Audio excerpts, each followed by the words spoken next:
anak umur 0, 1, 2, 3, 4 sampai 18 tahun ada standar sikap yang harus dia punyai. Saya berharap sampai SD jangan biarkan mereka mengakses internet sendirian. Dari hasil penelitian bahwa anak itu sampai umur 2 tahun itu tidak boleh kenal layar. Itu akan membuat anaknya perkembangan otaknya terhambat, apalagi game. Itu luar biasa sekali ya dampaknya itu. Jadi adanya beragam karakter sekolah tadi itu harusnya menjadi dasar untuk inovasi-inovasi pendidikan.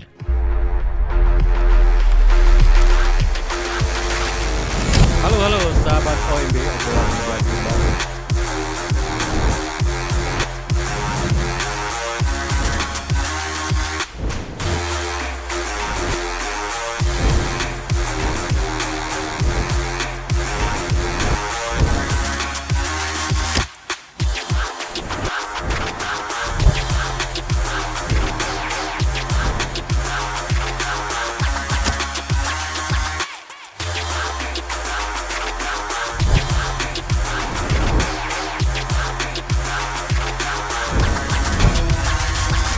Halo sahabat OMB, sahabat obrolan meja bundar.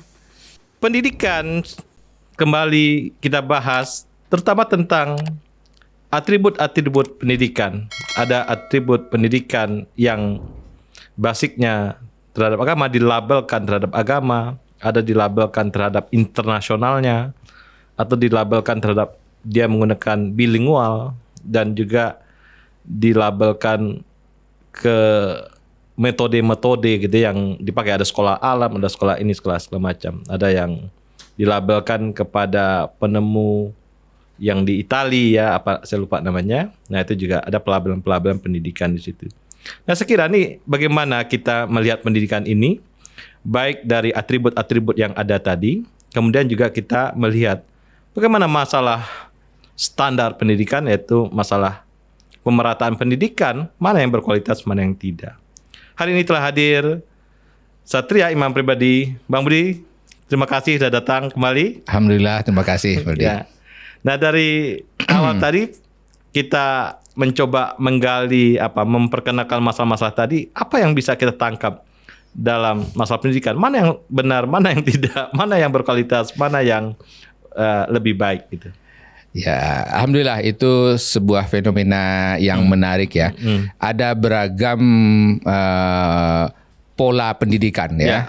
Saya katakan inisiatif-inisiatif, inovasi-inovasi pendidikan yang ada di Indonesia yang diakomodir oleh pemerintah. Karena memang masyarakat kita ingin sesuatu yang lebih baik. Ingin sesuatu yang berkualitas. Nah, dalam hal ini pemerintah baru bisa menjamin pendidikan standar minimal. Ada standar minimum pendidikan. Banyak sekolah yang merasa puas sudah melaksanakan tugas memenuhi standar minimum. Nah, sementara tuntutan masyarakat lebih dari itu. Ada tuntutannya terutama terkait dengan masalah bahasa. Bahasa Inggris. Sekolah umum sekarang, sekolah negeri, tidak ada pelajaran bahasa Inggris di SD. Banyak sekolah menawarkan, sekolah swasta, SD sudah berbahasa Inggris. Nah, ternyata bisa. Nah, dulu di Indonesia pernah dicoba inisiasi dengan RSBI, Rintisan Sekolah Berstandar Internasional. Akan tapi karena tidak merata, terjadi kecemburuan, kemudian ya dihentikan program itu. Alhamdulillah di swasta tetap lumayan banyak ada yang melakukan hal macam. Kemudian ada kebutuhan masalah agama. Jadi ini berangkat dari terutama teman senior-senior kita yang kuliah di luar negeri, dapat beasiswa, mereka merasakan rasanya kering gitu ya. Kok mereka ketika ke luar negeri itu baru dapat pemahaman agama yang agak lebih mendalam. Tapi itu bermacam-macam juga itu, macam-macam aliran.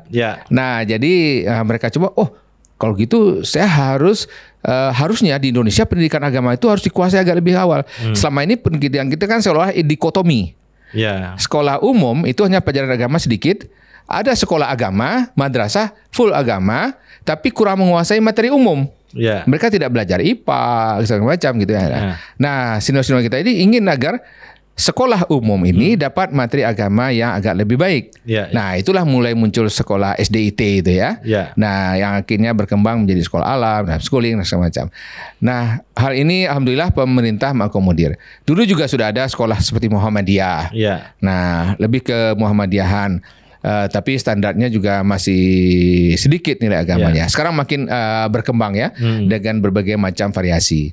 Kemudian ada juga inovasi-inovasi pendidikan luar negeri seperti disebut tadi, misalnya Montessori. Montessori ya, lupa saya namanya tadi yang Montessori. Itali kan itu ya? Iya, tadi. Tapi dikembangkan sebenarnya ketika di Afrika Selatan ya.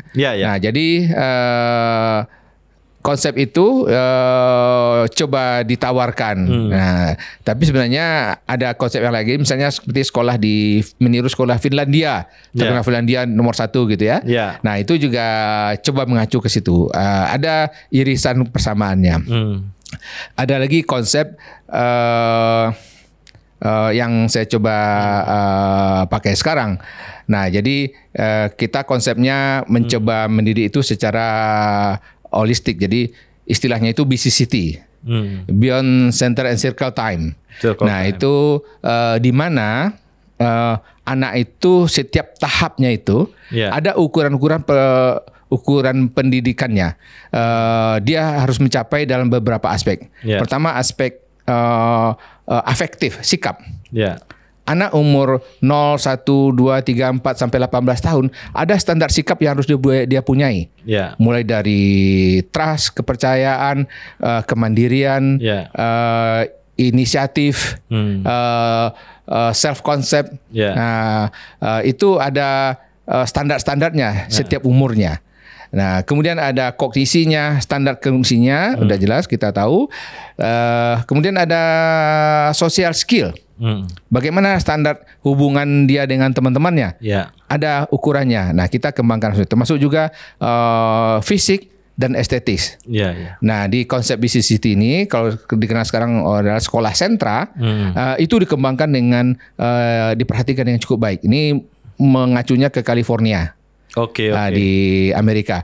Tapi ketika ada dari orang dari Finlandia melihat konsep ini dilaksanakan, oh ini mirip dengan sekolah kami di Finlandia gitu. Mirip seperti sekolah kami, walaupun namanya ada variasi sedikit lah. Tapi prinsipnya itu bagus. Nah, konsep BCCT ini kita kembangkan kalau sekolah kita di Inti Sekolah Balikpapan digabungkan dengan nilai-nilai Islam. Ada 18 sikap. Di situ yang harus, karena fokusnya adalah pada sikap. Ketika seorang anak karakter dan sikapnya sudah terbangun, maka kemampuan kognitifnya juga akan bagus. Nah, itu yang sempat diadopsi oleh pemerintah dengan 19 sikap. Jadi tambah satu lagi nasionalisme, ya, kebangsaan. Dari 18 sikap itu. Nasionalisme abstrak lah ya. Tambah kebangsaan. Yang penting nggak sama. Nah, jadi itu semacam kebutuhan yang alhamdulillah masih diakomodir. Menurut saya itu bagus-bagus saja ya. Cuma kan ada konsekuensinya ya. Kadang terutama konsekuensi biaya. Nah, ini yang menariknya, kadang orang tua berani itu sampai biaya cukup mahal. Ada yang sedengar 7 juta per bulan, ada yang lebih gitu ya. Ada yang 300 juta per tahun ada loh. Iya, karena mereka gabungkan sekaligus SPP. SPP itu dan dibayar di depan. lebih mahal dari kuliah gitu loh. Satu mobil satu dikasihkan ke sekolah ya. Jadi itu fenomena yang menurut saya bagus diakomodir. Nah, tapi yang jadi perhatian kita adalah bagaimana sekolah negeri gitu ya. Nah, ini yang agak cukup prihatin. Saya mohon maaf, terutama terkait dengan agama, saya cukup prihatin ya. Saya ambil kasus contoh di Balikpapan. Balikpapan kita konsepnya, saya termasuk ikut membangun konsepnya. Balikpapan membangun menuju Madinatul Iman, pusat peradaban berdasarkan nilai-nilai keimanan masing-masing agama. Itu di sekolah SLTA yang favorit di Balikpapan, saya nggak perlu sebut namanya, mungkin orang tahu ya. Anak saya masuk situ sekolah. Anak saya SD, SMP-nya, SD-nya sekolah saya, SMP-nya saya belum punya, masuk sekolah Islam yang lain. Nah, ketika dia masuk SMA, itu dia kaget, wajar lah, kaget bisa adaptasi. Tapi saya bukan belajar soal kagetnya itu ya, tapi nanti kita bahas topik berikutnya. Saya pernah datang ke sana, zuhur, saya ikut sholat zuhur di situ. Gak ada yang sholat? Di musolanya. pas sholat zuhur, anak saya ikut sholat, saya sholat situ. Saya tanya, ini teman-teman kamu yang lain mana? Ya nggak sholat kan? Loh, masa nggak sholat? Ya, berapa orang yang sholat di satu kelas kamu? Paling 3-4 orang. Wah, banyak itu. Dari 40 murid, ya 20 murid lah laki-laki ya, 36 siswanya. Bagi 2, berarti 18 yang putra. Perempuannya bagaimana? Perempuannya semuanya pakai jilbab itu mayoritas. Yang muslim, katakan 1-2 tidak. Itu pakai jilbab semua. Ini mereka sholat nggak? Ya paling juga 3-4 orang. Kan mereka pakai jilbab. Ya pakai jilbab aja katanya. Tapi nggak sholat. Wih, kaget saya. Ya. Kaget saya. Kenapa sampai begini? Ini sekolah favorit loh. Khawatir saya dengan hal semacam ini. Ternyata sampai anak saya itu ternyata 8 per 36, seperempat. 25% sampai 30% cuma yang sholat. Bayangkan bagaimana generasi kita ke depan ini. Saya cukup prihatin ya. Saya berharap kalau bisa semua wali kota, gubernur ngecek ini.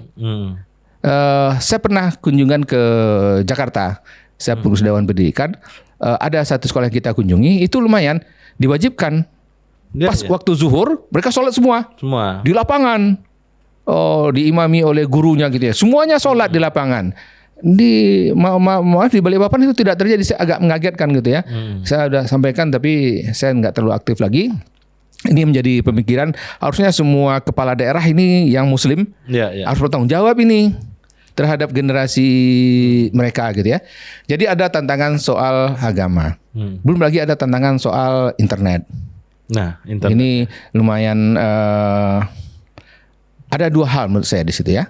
Di internet ini ada segi bahayanya, tapi ada segi positifnya. Tapi sementara sekarang ini lumayan banyak berbahaya. Saya wanti-wanti. Kalau bisa sampai tamat SD tidak akses internet terlebih dahulu.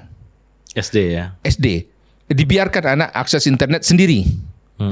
Boleh kalau memang dibantu didampingi oleh guru misalnya. Ada tugas. Mereka perlu mengenal internet. Berlatih misalnya membuat program. Itu oke. Berlatih membuat sesuatu dengan membuat video. Pembelajaran, apalagi sekarang sudah ada artificial intelligence. Nah, artificial intelligence ini suatu hal yang nanti saya sarankan Meldi tolong bicara ahli artificial intelligence terkait juga dengan pendidikan. Ini saya terlalu ahli, tapi saya melihat fenomena ini luar biasa perkembangannya. Jadi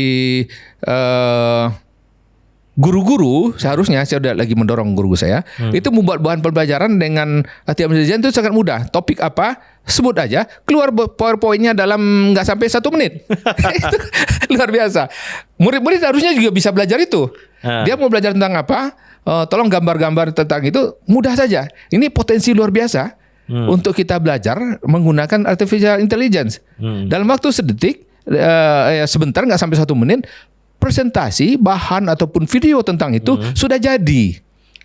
Nah, guru bisa membuat. Tapi murid juga bisa mencarinya kalau bisa positif gitu ya. Nah, ini perkembangan yang luar biasa harus kita antisipasi. Saya masih baru terkaget-kaget gitu ya, lagi coba mengumpulkan bahan dan cari ahli untuk dampingi saya dalam hal ini. Nah, kemudian tapi dampak aksesnya kemana-mana itu yang sulit.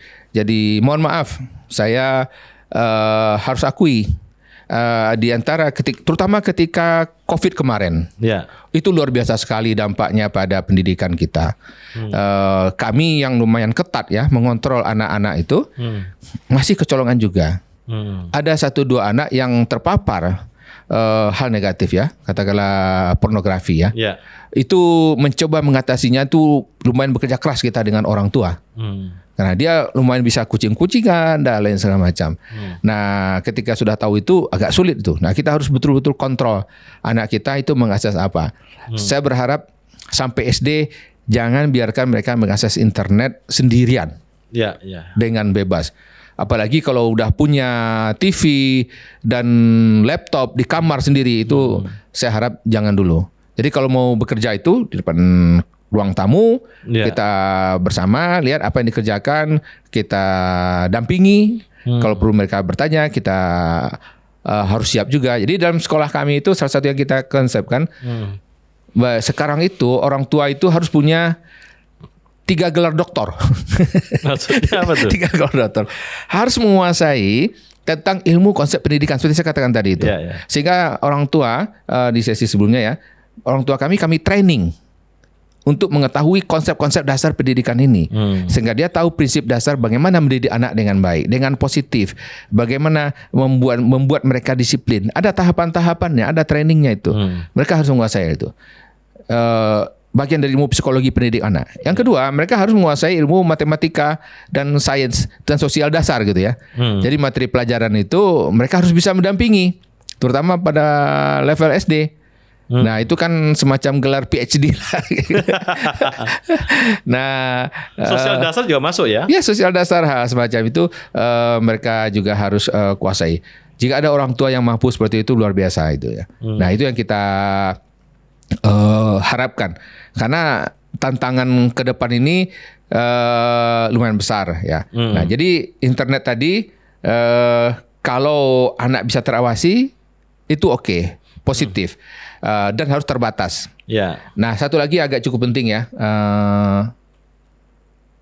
Dari hasil penelitian bahwa anak itu sampai umur 2 tahun itu tidak boleh kenal layar. Maksudnya layar handphone segala macam? Layar handphone, layar TV, layar film, layar laptop tidak boleh sampai umur 2 tahun. Radiasi? Itu akan membuat anaknya perkembangan otaknya terhambat. Bukan hanya soal radiasi, tapi tayangan itu, masalah kecepatan bergerak berpindah di laptop, apalagi game. Oh itu luar biasa sekali ya dampaknya itu. Anak akan nanti salah satu dampak terus kalau ada anak yang sudah kecanduan game. Bukti kecanduan game itu adalah kalau kita larang dia ngamuk. Wah itu udah berat. Dia nangis. Kalau sampai nangis akhirnya sedikit dia bisa berhenti, oke lah. Itu udah agak berbahaya juga itu. Nah, tapi kita buat perjanjian sampai jam sekian, misalnya 1 jam ya. Oke, dia bisa berhenti, itu masih bisa dibatasi dan kita lihat masih oke, nggak apa-apa. Dampak layar itu yang pertama soal isi konten. Oke, kita udah paham itu. Dampak yang kedua adalah keterputusan antara otak kecerdasan prefrontal cortex bagian depan dengan otak belakang. Jadi kalau kita masuk dari mata itu masuk di ada yang bekerja itu otak bagian belakang. Kalau itu lama-lama dan kita lihat bergerak cepat, lama-lama itu terputus hubungan antara otak bagian belakang itu dengan otak kecerdasan. Buktinya apa? Pernah nggak nonton film sampai ikut nangis atau takut? Ngeri. Ya terjadi internalisasi di dirinya kan. Artinya apa? Itu kita kalau kita berpikir tahu nggak kita bahwa itu sebenarnya kan buat-buatan aja. Itu sebenarnya tidak real. Tapi kita ikut nangis. Virtual. Acting. Acting gitu ya. Tapi kita ikut nangis atau kita ikut takut. Padahal kita tahu itu sebenarnya fake, hoax kira-kira gitu ya. Nggak benar gitu ya. Tapi kita nggak bisa mengolahnya. Itu salah satu indikasi itu? Indikasi, artinya apa? Otak kecerdasan kita tidak bekerja. Kalau itu lama-lama terjadi, lama-lama kita ragu mana yang benar, mana yang salah. Anak-anak yang seperti itu akhirnya dia pelajaran moralnya, apalagi yang ditontonnya itu berbuat sesuatu yang tidak baik, dan itu lama, maka dia bingung mana yang benar, mana yang salah, mana baik yang buruk. Maka itu anak-anak itu akan mudah melawan orang tua. Karena otak kecerdasannya tidak mampu mengolah dengan baik, tidak terbiasa bekerja dengan baik. Apalagi dia kurang mendapat pendidikan pada bidang yang lain tentang moral ini pada sisi yang lain, di rumahnya, dari orang tua maupun dari sekolah. Nah, kalau sampai saya kemarin tuh baca ada yang anak yang sampai masuk rumah sakit jiwa ya di Bandung. Gara-gara kecanduan gadget itu. Nah, itu bahaya. Saya mohon maaf ketemu teman yang anaknya ini karena udah kecanduan gadget, maki-maki orang tuanya dan neneknya. Dari mana dia dapat? Di rumah tidak pernah diajarkan. Ternyata apa? Game online. Game online kan banyak itu. Di situ mereka sampai chat kan? Yang omong-omong apa yang kasar ya? Omongan kasar tuh keluar di sana semua. Nah, jadi kita nggak jelas temannya itu di seluruh dunia loh. Nah, ini dampaknya yang luar biasa. Nah, itu bagaimana harus mengontrol ini menjadi tantangan ya. Saya lagi mau buat SMP, saya harus siapkan juga untuk level itu. Level SD insya Allah saya sudah lumayan. Nanti carilah orang guru atau praktisi pendidikan di level SMP SMA yang sudah pengalaman itu bagaimana menangani masalah anak remaja ini luar biasa sekali gitu ya. Nah itu perlu khusus. Dulu kan di Jakarta kita lihat ada sekolah favorit Lab School dengan Al Azhar ya. Itu apa sebenarnya Bang Budi apa kelebihan? Ya kalau Al Azhar itu seperti SDIT tadi. SDIT sebenarnya ya. Al Azhar SDIT. Kalau Lab School itu sekolah dengan kemampuan menguasai pelajaran lebih cepat dan lebih dalam. Oke. Tidak fokusnya tidak agama ya.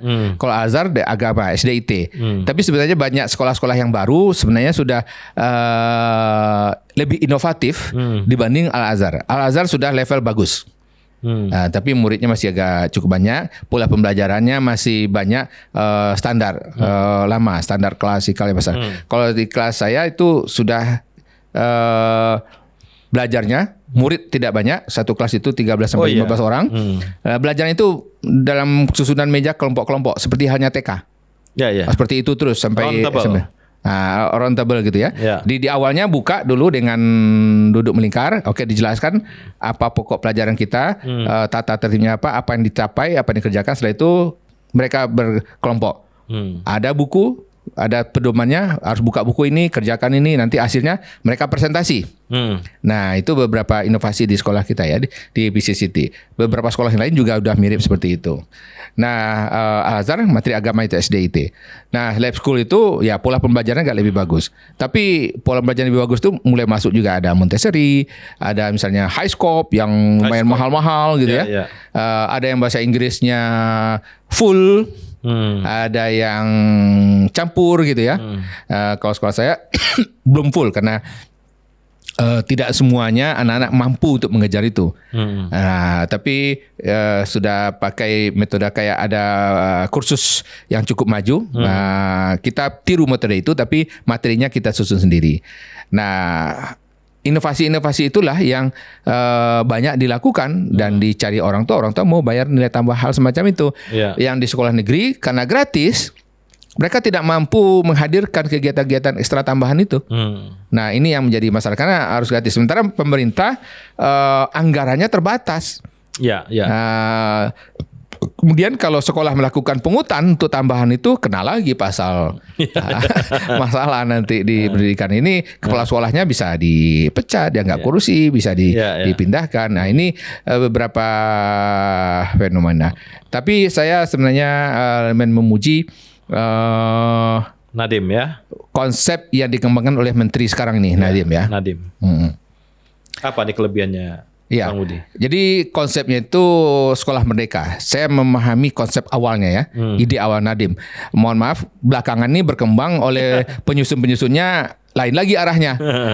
Malah di kewajiban malah sebenarnya terpaku kurikulumnya disusun segala macam. Itu nggak benar lagi. Konsepnya Nadiem adalah ada kurikulum standar yang itu paling sekitar 30-40% saja yang harus sama seluruh Indonesia. Nah, yang lainnya itu silakan sekolah merancang. Dan juga target kurikulum itu yang penting tercapai. Terserah sekolah bagaimana mengaturnya. Termasuk juga liburnya dan segala macam diatur sendiri. Yang penting siswa mencapai target minimal. Kemudian silakan variasikan sekolah-sekolah masing-masing menambah karakternya seperti apa, berdasarkan lokalnya, agama dan semacam. Saya mendukung ini. Ini bagus ini. Saya kalau nggak salah perguruan tinggi juga berapa semester itu awal idenya itu kalau nggak salah Nadiem menginginkan cuma 3 atau 5 semester yang belajar. Yang lain bisa dia setelah itu magang gitu ya. Di perusahaan atau apa, lebih banyak gitu ya. Di masyarakat. Di masyarakat karena dia tahu betul realnya itu yang dibutuhkan di lapangan apa sebenarnya. Tidak seluruh mata pelajaran itu kadang kita perlukan. Saya nggak tahu. Konsep ini kan dipakai oleh Amerika kan. Dia hanya berapa yang wajib, sekalian pilihannya bebas gitu. Ya saya kira perguruan tinggi Meldi lah yang sebagai dosen harus lebih banyak tahu maunya seperti apa. Saya mendukung itu. Jadi independensi dan kita tahu kebutuhan di real di masyarakat itu apa. Nah, ini yang saya sekarang juga sedang usahakan kembangkan inovasi di pendidikan pesantren. Pesantren itu kan umumnya dari taman SD sampai taman SLTA. Setelah itu ada pengabdian. Jadi salah satu hal yang kita ingin coba kembangkan adalah selama 6 bulan, paling lama 1 tahun kita identifikasi, karena sudah lewat umur 12 tahun tadi sesi sebelumnya saya bicara ya. Sampai umur 12 tahun anak ini harus menguasai kemampuan standar yang relatif multiple intelligence-nya itu terdidik semua. Setelah itu boleh kita lihat dia ini kira-kira spesifiknya mau kemana. Kemampuannya lebih kemana, kita asah itu. Apakah ini calon ulama karena menghafalannya kuat, cara bicaranya bagus, calon seperti Ustadz Adi Hidayat atau Abdul Somad gitu ya. Retorik orangnya, fokuskan saja situ sudah. Latih dari sejak SMP itu. Oh ini matematikanya bagus, logikanya bagus gitu ya. Menghafalnya nggak terlalu kuat ya, sudah jadikan sarjana IT aja misalnya kan. Nah, jadi mampunya di situ. Jadi kita lihat ini orangnya personalnya baik, hafalannya baik gitu ya. Apakah menjadi leader atau apa? Ini kemampuannya kurang, intelektualnya kurang, tapi dia fisiknya kuat, lumayan senang bekerja keras, jadikan calon entrepreneur.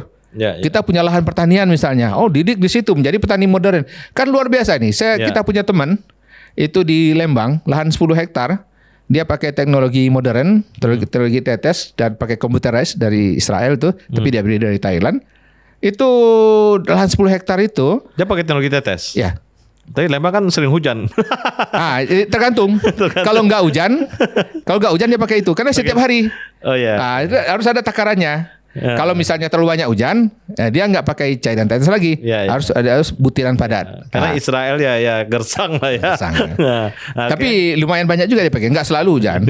Ketika nggak hujan dia pakai itu. Ada ukurannya.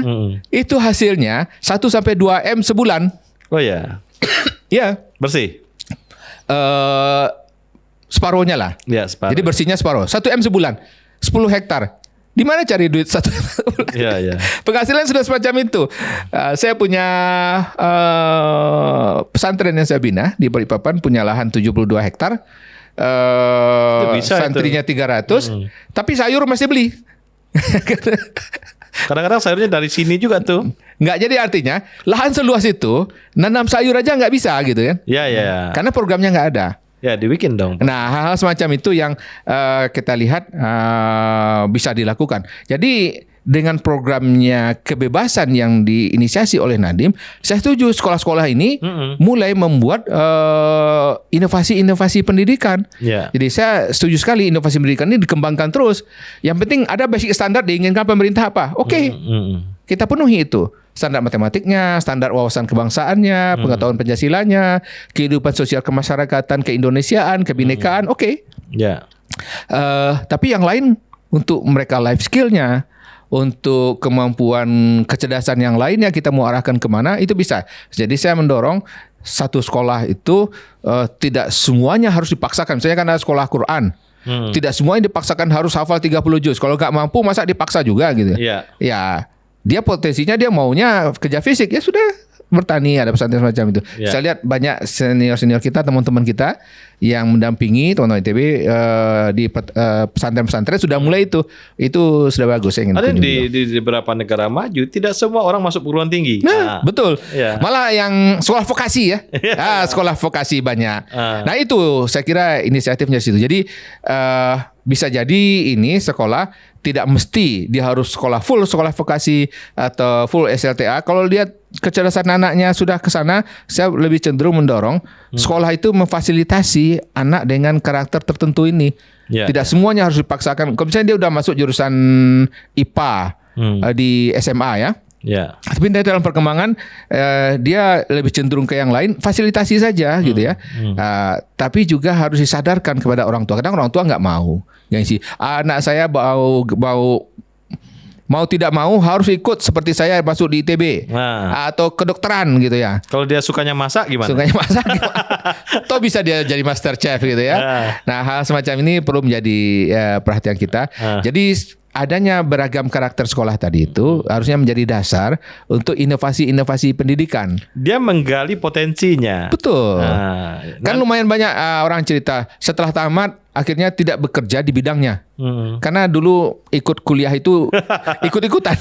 Teman jurusan itu ikut juga lah. Ini ikut juga. Tapi tidak benar. Lebih ke status sosial. Lebih ke status sosial kadang-kadang. Atau seperti saya misalnya udahlah status aktifnya sukanya setelah di perjalanan ke sini gitu.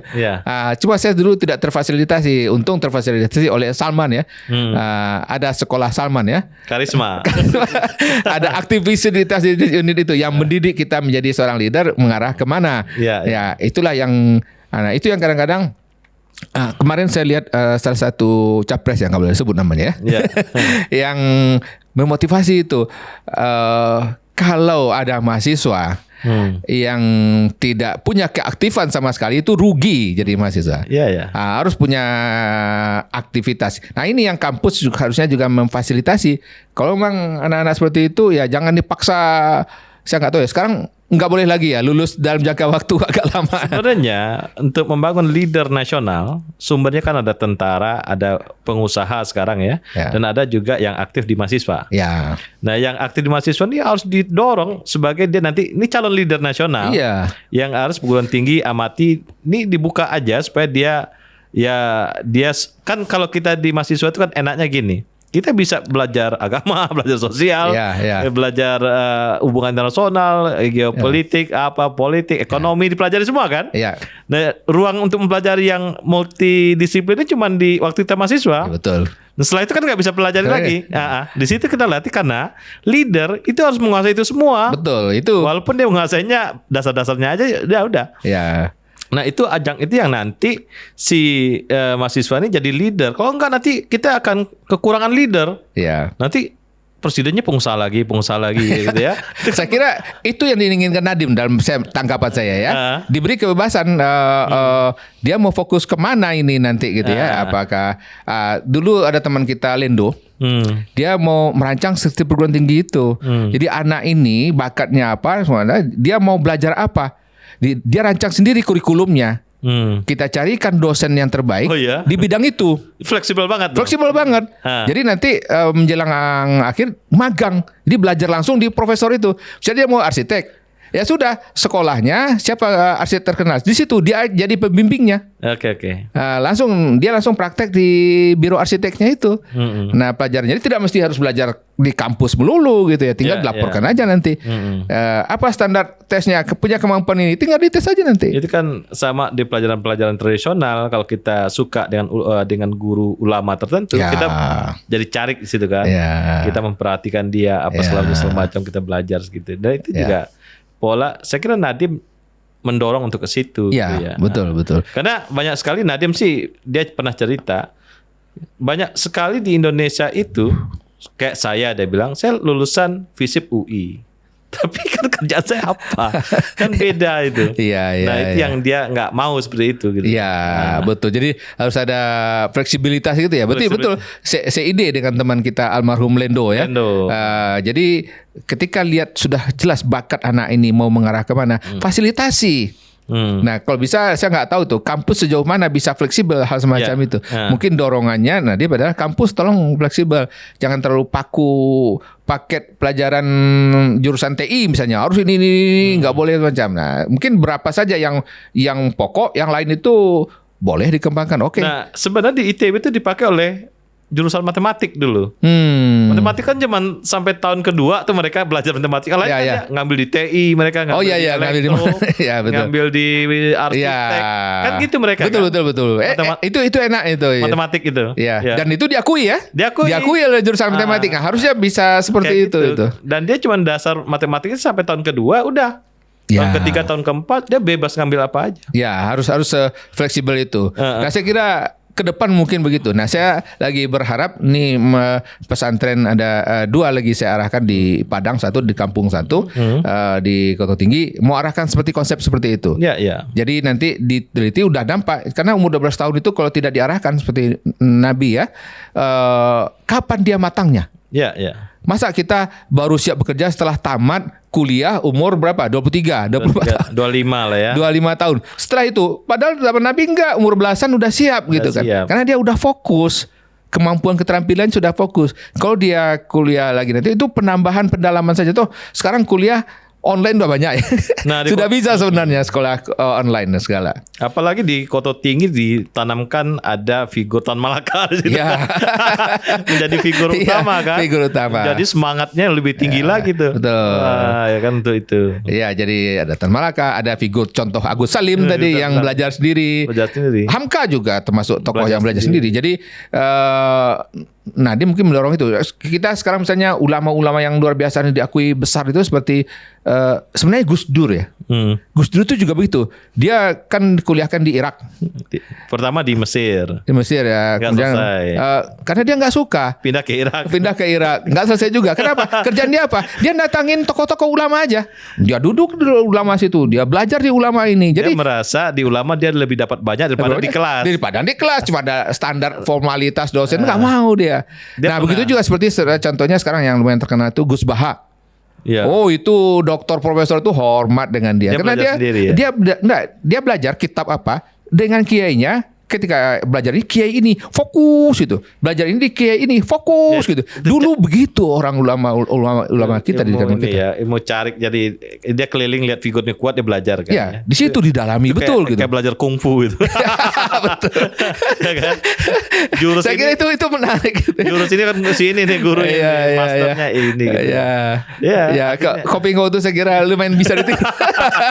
Ya, teknik juga bisa dipakai. Saya kira itu bagus sebenarnya yang kayak misalnya Tan Malaka dia kan pendidikan guru kan. Iya. Tapi akhirnya jadi leader yang berbeda. Kemana? Jadi kita melihat ke depan itu apalagi dengan adanya artificial intelligence itu keharusan duduk di dalam kelas belajar satu mata pelajaran satu semester itu mungkin nggak berguna lagi itu. Ya tapi yang dasar tetap diajar.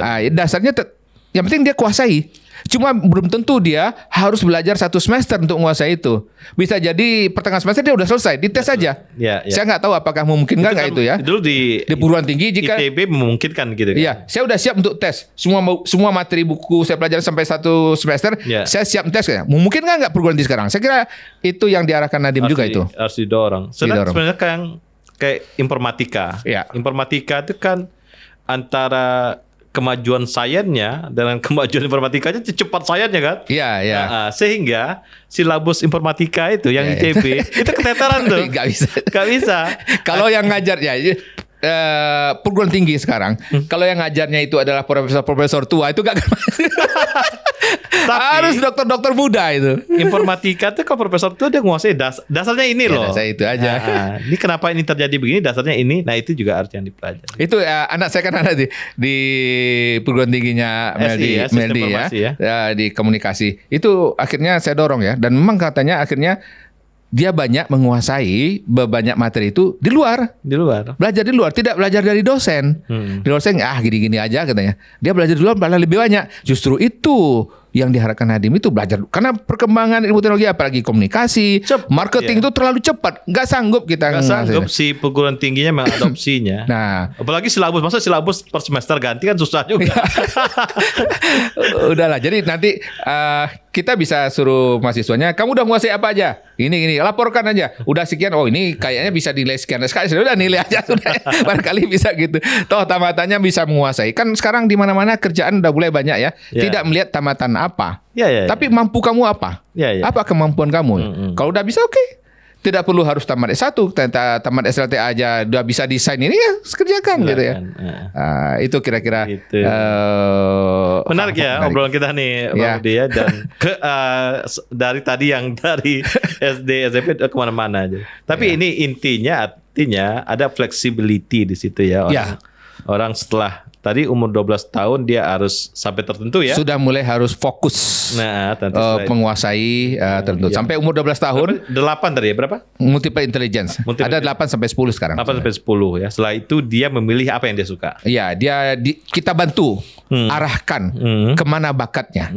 Jadi fasilitasi, kemudian dorong motivasinya. Karena pendorong motivasi. Insya Allah itu. Dan kemudian sekolah memfasilitasi perguruan tinggi kalau bisa harus siap berubah, mengadopsi perkembangan zaman yang luar biasa. Artificial intelligence harus didalami.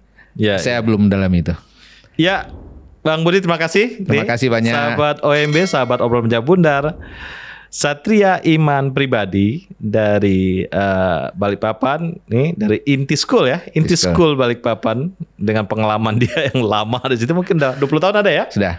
22 tahun. Dan dengan beberapa eksperimen yang dia lakukan, juga tentunya eksperimen sambil mendalami banyak hal dari case-case yang ada, dari teori-teori pendidikan yang ada, dari pedagogi-pedagogi yang ada, psikologi pendidikan segala macam, dan akhirnya coba berbagi cerita dengan kita semua tentang pendidikan. Sahabat OMB, inilah Satria Iman Pribadi, Inti School Balikpapan. Terima kasih.